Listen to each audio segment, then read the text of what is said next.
Nous allons commencer par le verset 21 jusqu'à la fin.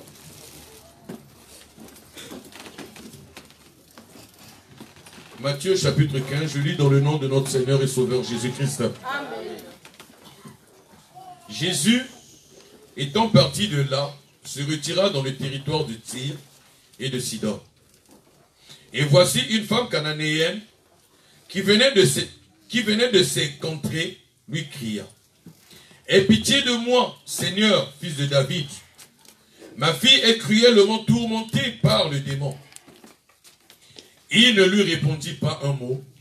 Et ses disciples s'approchèrent et lui dirent avec instance: renvoie-la, car elle crie derrière nous. Il répondit: je n'ai été envoyé qu'aux brebis perdues de la maison d'Israël. Mais elle vint se prosterner devant lui, disant: Seigneur, secours-moi. Il répondit: il n'est pas bien de prendre le pain des enfants et de le jeter aux petits chiens. Oui, Seigneur, dit-elle, mais les petits chiens mangent les miettes qui tombent de la table de leur maître. Alors Jésus lui dit: femme, ta foi est grande, qu'il te soit fait comme tu veux. Et alors même sa fille fut guérie. Osée chapitre 9. Toujours dans le verset 11, qui est dans le verset 17.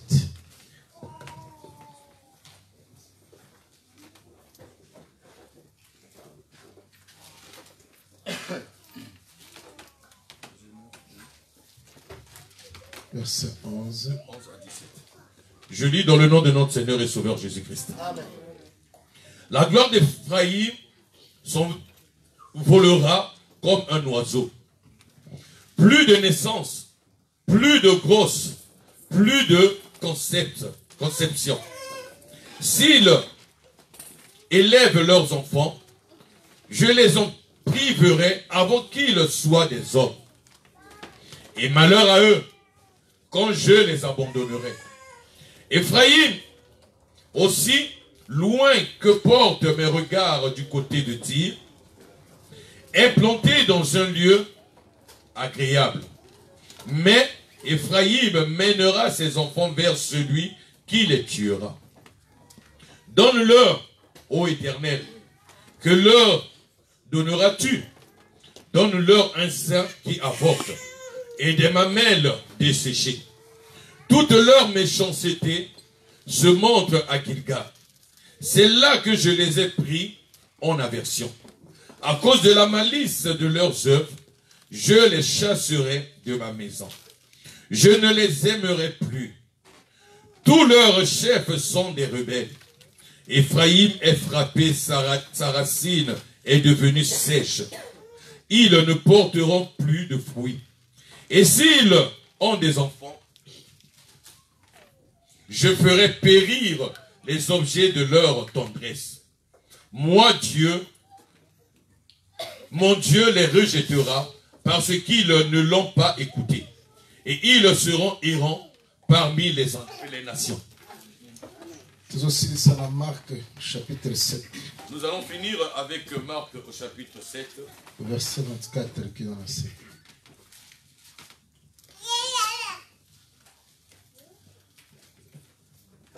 Jésus, étant parti de là, s'en alla dans le territoire de Tyr et de Sidon. Il entra dans une maison, désirant que personne ne le sût.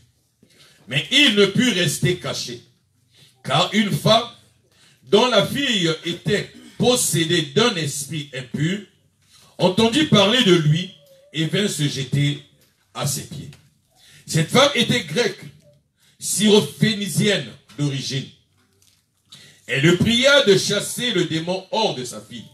Jésus lui dit: laisse d'abord les enfants se rassasier, car il n'est pas bien de prendre le pain des enfants et de le jeter aux petits chiens. Oui, Seigneur, lui répondit-elle, mais les petits chiens sous la table mangent les miettes des enfants. Alors il lui dit: à cause de cette parole, va, le démon est sorti de ta fille. Et quand elle rentra dans sa maison, elle trouva l'enfant couché sur le lit, le démon étant sorti. Que Dieu bénisse chacun de nous. Je crois que sur le ministère de Jésus à Tyr et Sidon. Nous parlons du ministère de Jésus à Tyr et Sidon. Aujourd'hui, nous allons mettre une virgule. Bien que je vous dis en vérité, nous ne sommes pas encore arrivés au milieu de notre enseignement. Mais par la grâce de Dieu, nous allons choisir des jours. Pour le moment, c'est difficile. Pour l'instant, c'est difficile. Mais nous aurons des jours où nous allons venir pour finir ce qui reste. N'oubliez pas que j'avais laissé un message il y a au moins 2 ans. La vie de Jésus. Sur la vie de Jésus. De la naissance. De la naissance. 12 ans. 12 ans. À 30 ans. Jusque-là, nous nous étions arrêtés à 30 ans, nous n'avons pas encore fini. Lorsque le Seigneur le permettra, nous allons en toucher. Mais si toi avancer dans le ministère à Jésus, nous allons avancer un peu sur le thème du ministère de Jésus à Tyr et Sidon. En tout cas, pour la difficulté au la rappel. Pour ceux qui n'étaient pas là, je sens en moi des difficultés. Comment est-ce que je pourrais faire le rappel? Donc, tu n'as pas annoncé la calcul, tel que je suis là, je suis en train de me poser la question, comment est-ce que je vais faire pour pouvoir rassembler la pensée que nous avions entre temps et pouvoir penser la pensée dans laquelle nous nous étions arrêtés vendredi, elle est tellement importante.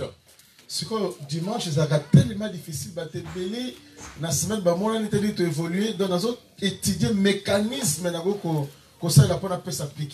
Il est difficile que je puisse avancer maintenant parce que le dimanche, il y a beaucoup de gens qui viennent parce qu'ils n'ont pas pu être là au courant de la semaine. Bref, d'une manière brève, nous disons ceci. Pour ceux qui nous ont suivis dans ces jours-ci, le ministère de Jésus à Tyr et Sidon, lorsque nous parlons du ministère de Jésus à Tyr et Sidon, bref, en bref, nous voulons dire ceci. Le travail au Christ parmi les nations. Le travail que Christ fait parmi les nations. Parce que Tyr et Sidon, c'est le territoire de la nation. Tyr et Sidon, c'est le territoire des nations. Lorsque Jésus fait son déplacement, il va là-bas. Une manière que Dieu a sali une brèche. C'est une manière de montrer que Dieu a fait une brèche. Zamba sali l'ouverture de la porte. Dieu a fait une ouverture de porte. Zamba fungoleli porte na un peuple qui ne l'était pas. Dieu a ouvert la porte à un peuple qui n'était pas à lui. Zamba a exaucé Dieu a exaucé ceux qui étaient loin. Donc, c'est ça le ministère à Jésus à Tyr et Sidon. C'est cela le ministère de Jésus à Tyr et Sidon. Il faut d'abord Jean-Baptiste Akoufa. Pour arriver là-bas, il faut d'abord que Jean-Baptiste meure. Qu'on puisse le décapiter. Afin que Jésus puisse se déplacer. Voilà pourquoi nous avons dit si Jean-Baptiste ne meurt pas, Jésus ne peut pas se déplacer. Si la première alliance n'est pas encore arrivée à sa fin, nous ne pourrions voir la grâce de Dieu. Jean-Baptiste représentait la première alliance. Le premier sacerdoce. Ceux qui étaient en activité, Jésus ne pouvait pas se déplacer. Nous avons dit le tout premier élément, il fallait qu'il y ait la multiplication des pains. Il y avait 2 multiplications. Parce que le salut, il y a Tyr et Sidon. De Tyr et Sidon, les parenthèses entre 2 multiplications de pain. Se trouve entre 2 multiplications de pain. Bref, en bref, nous avons dit Israël, c'est ce peuple qui mangera 2 fois ou soit qui entendra 2 fois. Première multiplication de pain, deuxième multiplication de pain. Voilà pourquoi il y a la première multiplication de pain et la deuxième multiplication de pain. Entre 2 multiplications de pain, entre ces 2 multiplications de pain, c'est là où se trouve le salut de Tyr et Sidon. Vraiment, vraiment, il n'y a pas assez de temps. S'il vous plaît. Suivez-moi, s'il vous plaît. J'espérais bien que tu puisses me suivre attentivement. Suis-moi. Nous étions en train de montrer le travail que Jésus était venu faire ici. Dans ton cahier, tu peux aussi faire cette représentation, ezaka pour faciliter la compréhension. ce n'est que pour faciliter la compréhension. Parce que tout le monde va au mon côté. Tous nous ne tournons pas de la même manière. Tous ne peuvent pas entendre et capter de la même manière. Il y a des moments où nous allons vite comme Esaü. Jacob, et il y a des moments où nous allons lentement comme Jacob. Afin que tout le monde te facilite la compréhension. Afin qu'il ait la compréhension de tout le monde. Parce qu'au milieu de nous, et parce qu'au milieu de nous, il y en a certains qui sont affermés et d'autres non. Il y en a d'autres qui marchent et il y en a d'autres qui sont encore des bébés. Alors, c'est qu'il récupérer bango. C'est là qu'il serait souhaitable qu'on puisse les récupérer. Afin que nous atteignions un même niveau tel que le Seigneur veut. S'il vous plaît, Landa Awa. Me suivez ici, s'il vous plaît. Nous avons expliqué le mouvement que cette femme est en train de faire. Parce que nous avons dit qu'au-delà de cette femme, il y a beaucoup de pensées. Parce que nous avons dit que l'intercession que cette femme est en train de faire, ce n'était pas pour son intérêt. Elle intercédait pour sa fille qui était possédée. Expliquant qui même le ministère nous avons expliqué même le ministère tel qu'il travaille aujourd'hui. Le ministère a travaillé. Le ministère travaille. Le qu'on appelle une femme à l'intercession pour sa fille. Comme une femme qui fait l'intercession pour sa fille. Parce que nous ministère à intercéder kaka. Tout ce que le ministère fait n'est que pour intercéder. Jésus-Christ lui-même. Et bon, il peut sur la terre prendre la forme de la femme. Il fallait que lorsqu'il est venu sur terre, qu'il prenne la forme de la femme. Tel que Matthieu 23 le dit. Combien de fois j'ai voulu vous rassembler comme une poule? Vous n'aviez pas compris. Il n'était pas venu avec le ministère du coq, mais avec le ministère de la poule. Il n'était pas venu comme un homme, mais comme une femme. Frère Pierre a interprété la femme. Le frère Pierre interprète la femme. Il dit, époux, sachez comment vous devez vivre avec vos épouses. Parce que c'est un sexe faible. Parce qu'elles sont des sexes faibles. La faiblesse. Lorsque l'on parle de la femme, on parle de la faiblesse. Que Jésus soit comme moi aussi. Jésus, lorsqu'il devient une femme, la faiblesse. C'est un langage, c'est une pensée de montrer la faiblesse. Jésus lui-même interprète la femme sous une autre forme. La chair est faible. Il dit que la chair est faible. Mais l'esprit est bien disposé. Mais l'esprit est bien disposé. S'il parle de la femme, la chair. Il veut parler de la chair. Lorsque le frère Paul vient, il interprète cela autrement. Il dit ce qui nous surprend, ce qui était impossible, c'est qu'il était devenu faible parce qu'il avait pris un corps. Lorsque Jésus a pris ce corps, il est devenu faible. Il est devenu une femme. Hébreu nous explique encore qu'il n'avait pas voulu de sacrifice ni holocauste, mais il a formé un corps. Lorsqu'il est devenu une offrande, c'est alors qu'il est devenu une femme. Il est devenu faible. Il est devenu rien. Hébreu va plus loin et il interprète ceci. Il a ouvert un nouveau chemin par le voile qui était son corps. Paul vient encore, il explique encore dans 1 Corinthiens 11, il dit ceci: l'époux, il est le chef de la femme. Christ, il est le chef de l'homme. Dieu, il est le chef de Christ.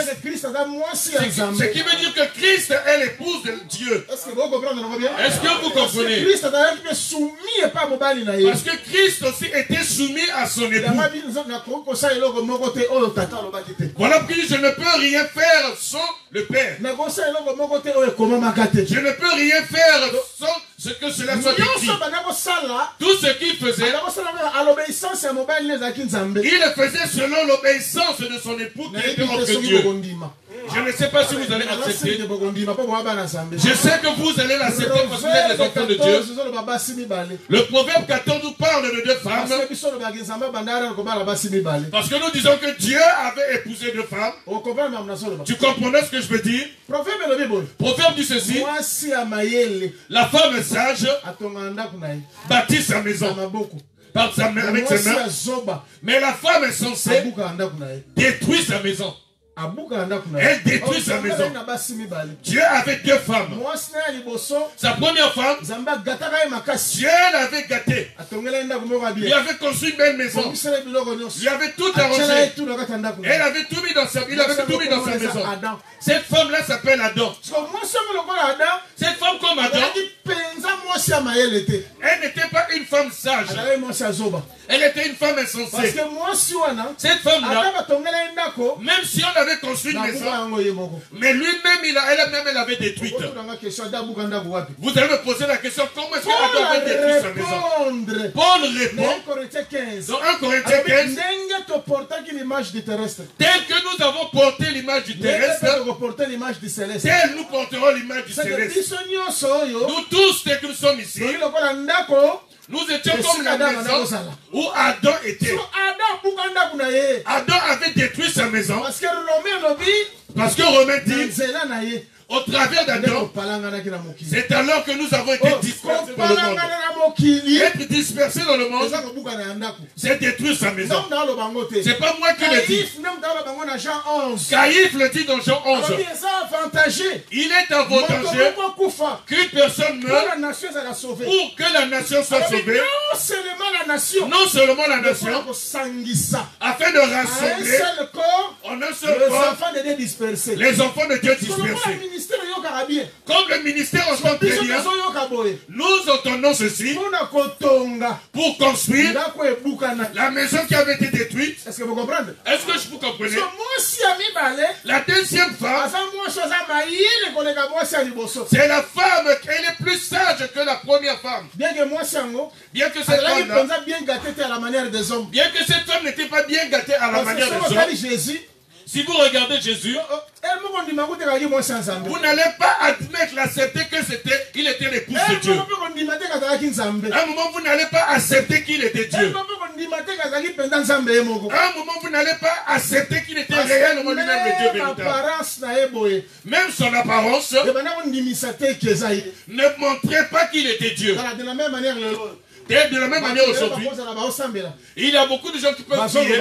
Et puis, il crie au nom de Jésus. Mais Jésus ne le connaît pas.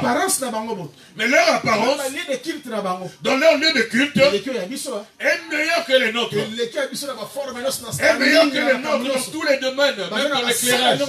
Ils ont des salles énormes. Ce qui les surprend, c'est lorsqu'on leur dit, même si vous êtes même si vous êtes ainsi, Dieu ne vient pas au milieu de vous. Il n'est pas là au milieu de vous.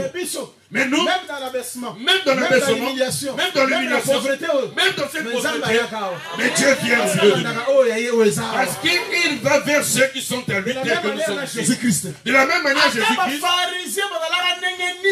même si les pharisiens étaient de n'importe quelle manière, Dieu n'était pas avec eux. Dieu était avec Jésus.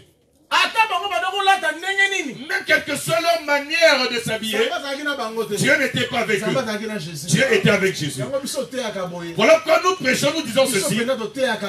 Nous prêchons ceci. Les soldats qui étaient allés déshabiller Jésus, ils ne pouvaient pas être des juifs. Je vous dis la vérité. S'ils étaient des juifs, Dieu devait se contredire. Il fallait qu'ils soient des Romains. Il fallait qu'ils soient des étrangers. Cette vision-là, afin que Jésus meure sur la croix nue, un juif ne peut pas l'avoir. Il faut que cela vienne de l'extérieur chez les étrangers. Tel que Jésus était mort nu, ça avait un sens. Ce n'est pas qu'il voulait seulement montrer un mystère, mais il y avait beaucoup de choses qui étaient cachées derrière. Jésus est mort sur la croix afin de nous montrer un mystère, c'est bien, mais avancer encore. Cette Bible-là, elle a la réponse de ce problème. Le sens est la raison pour laquelle il fallait réellement le déshabiller. Voilà pourquoi David chante et dit ceci. On m'a lié, on m'a déshabillé, on m'a vendu. Cherchez là où David avait été déshabillé, vous ne trouverez pas. Voilà pourquoi Paul avait raison de dire il y a des points difficiles, il faut que nous venions vous les expliquer. Oui. Parce qu'on retourne à Moïse. Tu peux demander à Moïse. Moïse. Dieu t'a remis un bâton qui peut devenir un serpent. Prends tes mains et mets sous tes aisselles et fais sortir un moment, c'est devenu de la lèpre. Pourquoi cela il n'a pas fait cela à Séphora? Pourquoi il te le faire en Égypte? Lorsque tu es allé le faire en Égypte, dans quel lieu où on a vu la main de Moïse était devenue la lettre. Il n'y en a pas. Est-ce que vous avez lu cela? Est-ce que vous l'aviez lu? C'était pour montrer que votre évangile, il y a des réponses. Même un théologien ne peut pas voir. Même un théologien ne peut pas voir. Vous avez vu le bateau qui était à même le sol qui était devenu un serpent? Nous n'avons pas vu là où il a mis la main et la main devenue lettre. Mais je vous dis que cela existe. Cela, il y en a. Il faut que tu t'ouvres les yeux afin que tu les vois. Quelqu'un a déjà vu ça. Si tu ne vois pas ça, il y a une personne qui l'a déjà vu. Il a déjà vu. Mais toi, tu ne l'as pas vu, mais il y en a. C'est ça la beauté de l'évangile que nous avons. Si tu vois cet évangile, plus que ça, vas-y dans l'autre évangile. Si tu trouves qu'il y a un évangile plus beau, meilleur, excellent que cet évangile, va et suis cet évangile. Et je peux te dire qu'il n'y a pas d'autre évangile qui peut dépasser cet évangile dans sa beauté. L'évangile c'est comme Saoul. Celui-là qui avait une beauté qui était plus que tout Israël.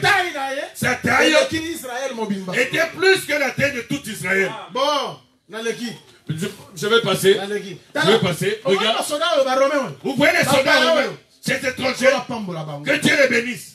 Ils ont pris les vêtements, ils en ont tiré au sol. Il restait que seul. Une seule tunique. Sans couture. Parce que nous avons besoin d'une personne qui va nous arranger l'évangile. Qui vient nous arranger l'évangile.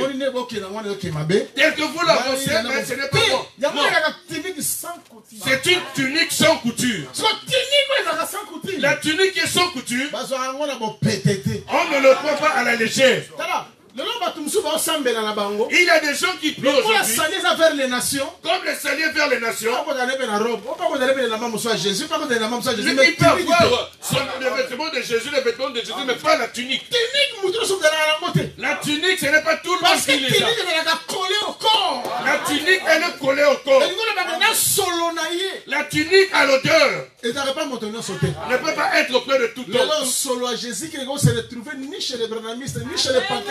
L'odeur de Jésus ne se retrouve ni chez les Branhamites, ni chez les Pentecôtistes, ni chez d'autres dénominations. Ce n'est que là où il y a les saints. Laissez que notre Seigneur Jésus-Christ nous bénisse. Nous allons avancer afin de gagner le temps. À un moment, ça fait du bien d'avoir quelques doses d'alcool. Si tu vois que dans une fête il n'y a plus de vin, tu dois collaborer avec Marie. Je te dis la vérité, tu ne collabores pas avec Marie, tu auras des problèmes. Parce que l'histoire de la Bible nous dit beaucoup ont collaboré avec les mamans. Et ils ont vu la joie. Je vous dis la vérité. Collabore avec Marie. Marie, c'est elle qui connaît tout.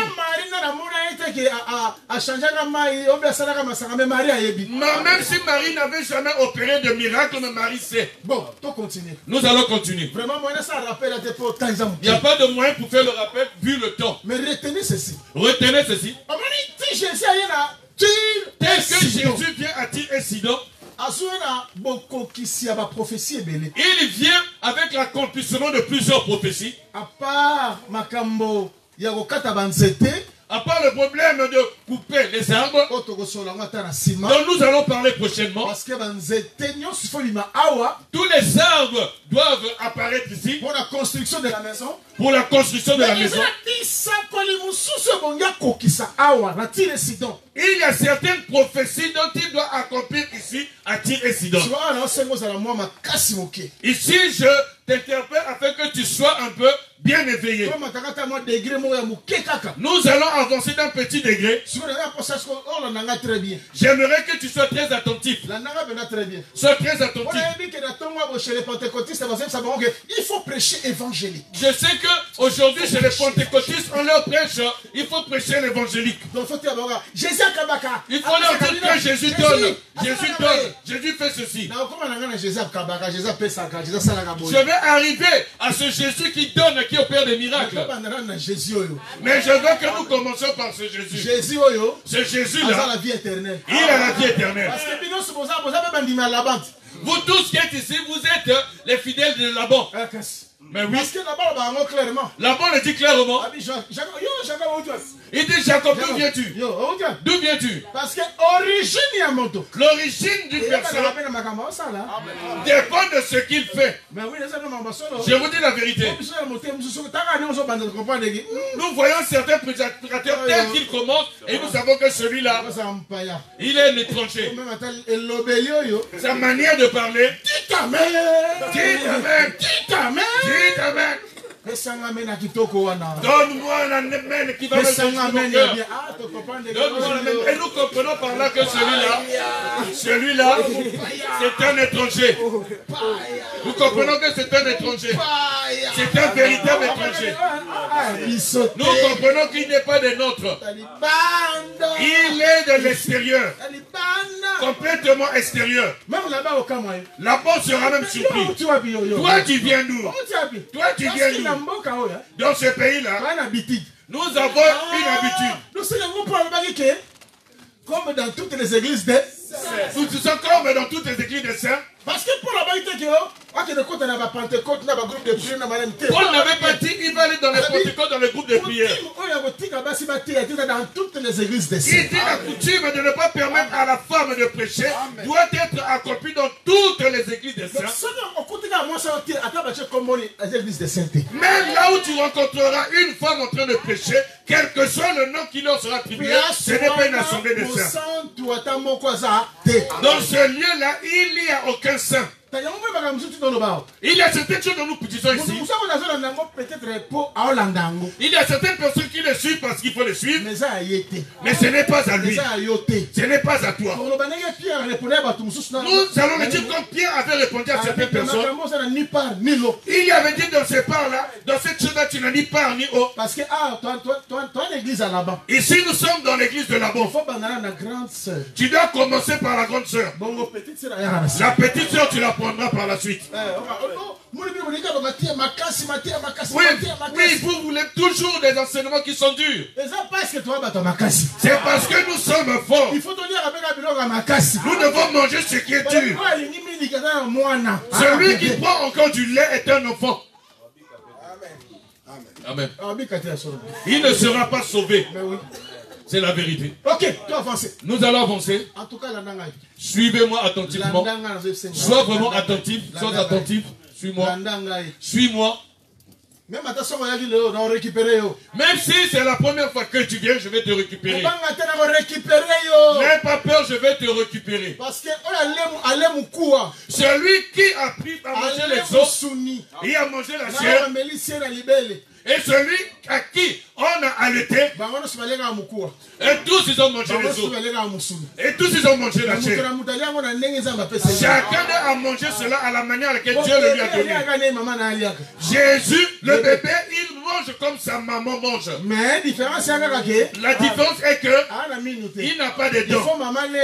Il faut que la maman mange et que ce qu'elle mange puisse être transmis dans les seins afin qu'il puisse allaiter. Son grand frère, tel qu'il a des dents, il va manger les os et il va les broyer. Dès que le grand frère mange, le petit frère aussi mange. Et tous les deux ont mangé. S'il vous plaît. Suivez-moi s'il vous plaît. Il y a des prophéties que Christ était venu accomplir en ce lieu. Excusez-moi, il y a des extraits que vous pouvez suivre par la suite. J'ai pas le temps. J'ai pas assez de temps. Il y a des prophéties que Jésus était venu accomplir en ce lieu. Je vais toucher un point auquel j'avais laissé vendredi. Cela se situe dans le livre de Osée. Ce livre de Osée 9 dont nous venons de lire. Osée prophétisait sur Ephraim. Osée prophétise sur Ephraim. Il parle sur Ephraim. Premier langage que Osée a utilisé. Écoute le premier langage que Osée utilise. Il dit que la gloire d'Ephraim va s'envoler comme un oiseau. C'est la première des choses dont il parle. La deuxième chose, il dit qu'à Ephraim, il n'aura plus de naissance. Pas de naissance. Il dit pas de naissance. Et puis pas de conception. Pas de conception. Donc, il n'y aura pas de conception. Les femmes ne vont plus. Personne ne va. Les femmes ne vont plus avoir des enfants. Il n'y aura plus de naissance. Et puis, il dit qu'Ephraim tel qu'il est là, il va sécher. Et puis, et s'il a des enfants, Dieu dit ceci, ces enfants, avant même que je vais les tuer avant même qu'ils puissent le grandir. Je vais dire à une personne en ce lieu, sois l'ennemi des hommes. Que Dieu combatte pour toi. Que Dieu ne devienne pas ton ennemi. Que Dieu ne devienne pas ton ennemi. Si Dieu devient ton ennemi, mets cela dans ta tête. Personne ne combattra pour toi devant Dieu. Si un humain te combat et que tu es l'ami de Dieu, Dieu combattra pour toi. Est-ce que vous avez bien compris? Dieu combattra pour toi. Il va lutter pour toi. Mais si tu deviens l'ennemi de Dieu, sache-le que tu as tout perdu sur la terre. Ephraim ici, il était devenu l'ennemi. Dieu va lui dire, ta gloire va s'envoler comme un oiseau. Tu perdras la gloire. Tu n'auras plus de conception, plus de naissance. Si tu as des enfants, avant qu'ils ne puissent atteindre un certain âge, je veux les ôter de la terre. Écoutez la troisième raison dont je parle, qui est vraiment très... Parce que Jésus, tel qu'il rencontre cette femme-là, lorsqu'il dialogue avec elle, malgré tous les contours qu'il utilise, il savait ce qu'il faisait. Dieu dit ceci. Il dit Ephraim, aussi longtemps, moi Dieu, j'ai tourné mes regards du côté de Tyr. Ici, si Dieu rejette Ephraim, il emmène Ephraim de la sécheresse, il disperse Ephraim. La plus grande raison, c'est parce que c'est afin que les regards de Dieu n'est plus sur Ephraim, mais Dieu a jeté ses regards à Tyr. Dès que je regarde Tyr, toi Ephraim, je vais te ôter de ta place. Nous allons avancer, tu vas comprendre. Tu vas voir beaucoup de choses. Tu comprendras. Tel que le frère Paul le dit dans 1 Corinthiens 15. La résurrection. Lorsqu'il parle de la résurrection, En ce temps-là, il dit en ce temps-là, on retourne à la mort. nous allons demander à la Oh, mort, mort, où est ton aiguillon? mort, où est ton Mort, aiguillon? où est ta force? Où est ta force? Paul a ramassé la mort quelque part. Paul avait pris cela quelque part. Il avait pris cela dans la prophétie dont Dieu parlait à Ephraïm. Nous allons l'enseigner. Sache-le, ceux qui ont accepté le message de la prophétie, après la mort, ils vont ressusciter. Ils vont dire aussi à la mort, mort, où est ta force? Où est ta puissance? Il y a aussi un peuple qui est physique et charnel contre la mort, et qui combat aussi contre la mort. Lui aussi doit faire la mort. Où est ta force? Il doit aussi dire à la mort, où est ta force? Tu vas arriver là où je suis en train de dire. Tu vas y arriver. Parce que ceux qui ont parlé sur la mort, si Dieu parle de la mort, la mort est physique. La mort n'est pas seulement physique. Il y a une mort qui est spirituelle. Il y a aussi une mort spirituelle.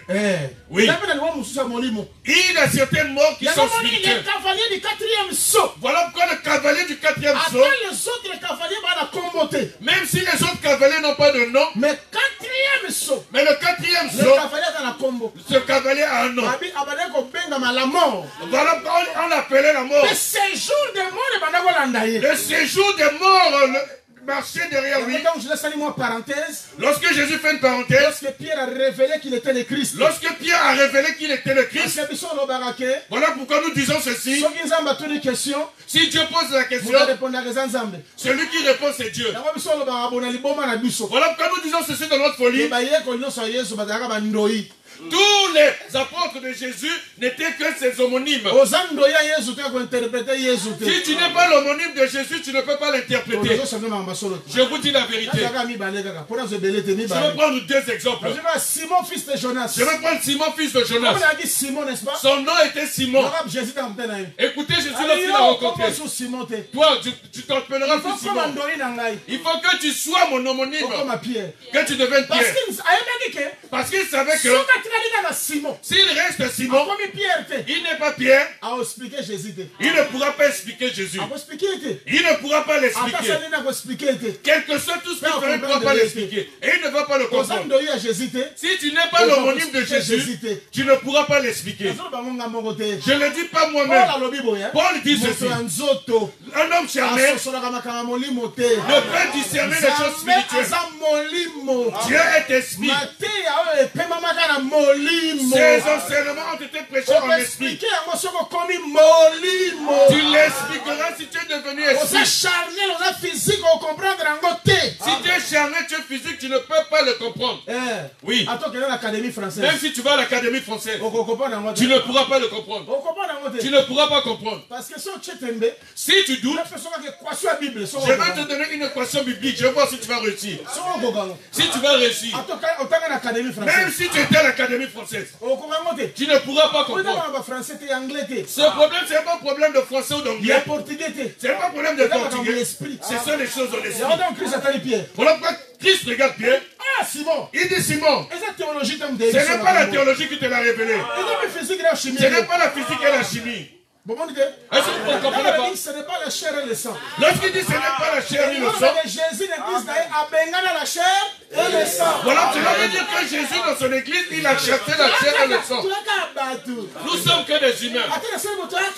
Même si je fais cela, Jésus est humain. Jésus a chassé ce raisonnement dans son église. Si tu rentres dans son église, tu dois être Jésus.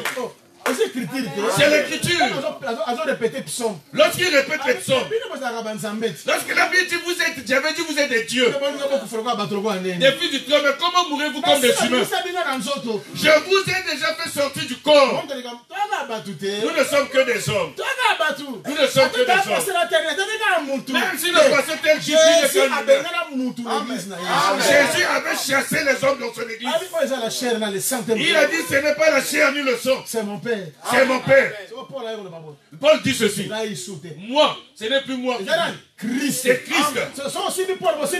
Si vous touchez Paul, vous êtes touché qui? Si vous frappez Paul, vous frappez qui? Voilà que c'est la preuve qu'il a montré cela dans Actes. Il persécutait l'église. Il a rencontré Jésus. Jésus lui a dit, pourquoi me persécutes-tu? Comme Paul était un homme sage, il a dit, Seigneur, je n'ai pas vu. Pourquoi je vais vraiment te persécuter? Moi, je peux te persécuter. Il a dit, oui, tu me persécutes.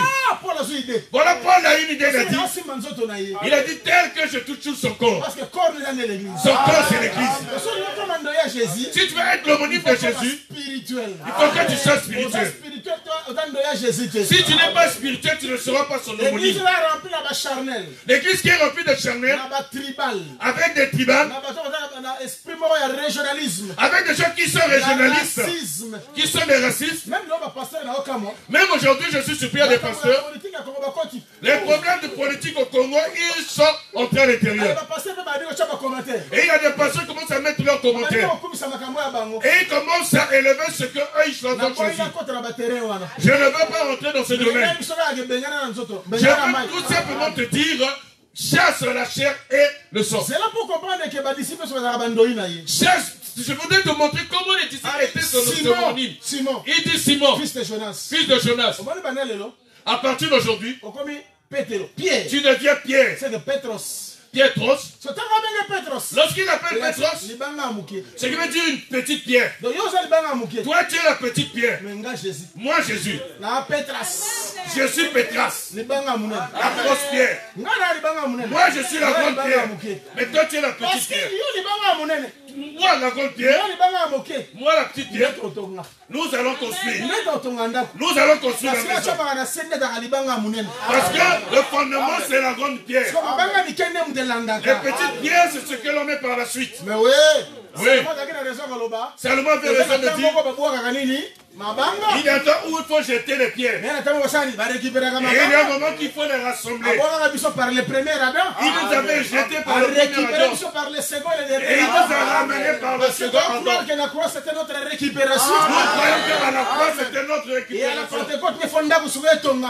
la Pentecôte, il faut que la maison se construise. Afin que le livre de 1 Pierre s'accomplisse. Vous devez construire la maison spirituelle. La maison spirituelle. La maison de Dieu est une maison spirituelle. Un saint doit être un saint spirituel. Spirituel en tout. Dans la prière. Dans les données. Dans la sanctification. Dans la sainteté. Un bon comportement dans son mariage. Un bon comportement dans son foyer. Il faut bien se comporter bien. Un époux qui se comporte bien, une épouse qui se comporte bien, des enfants qui écoutent les paroles. Nous avons des frères spirituels tels que je prêche ici. Oh papa, oh pasteur, monte un peu. Monte un peu, déconne. Mais dans le donné, ils n'y sont plus. Je suis surpris, surtout dans votre pays. Excusez-moi, même s'il y a des révélations, mais à ces choses-là, je ne voudrais pas aller avec. Je ne peux pas aller avec. La manière de donner, votre manière de donner n'est pas bonne. Jamais. Est-ce que ces hommes-là sont réellement les homonymes de Jésus? L'homonyme de Jésus, tel que Jésus a pris son corps, il n'a rien ôté, te l'a donné. Il t'a livré pour Dieu. Maintenant, les homonymes de Jésus aujourd'hui, je sais que dans les assemblées de saints, lorsqu'on parle de l'argent, les gens deviennent silencieux. C'est comme si lorsqu'on parle de l'argent, c'est un sujet satanique, diabolique. Mais lorsque vous prenez cet argent, vous l'emmenez à Châteauroux, ce n'est pas un problème. Lorsque vous l'emmenez dans la maison où vous allez commettre l'impudicité, vous savez ce que vous faites. Je n'ai même pas cessé de frapper. Je n'ai même pas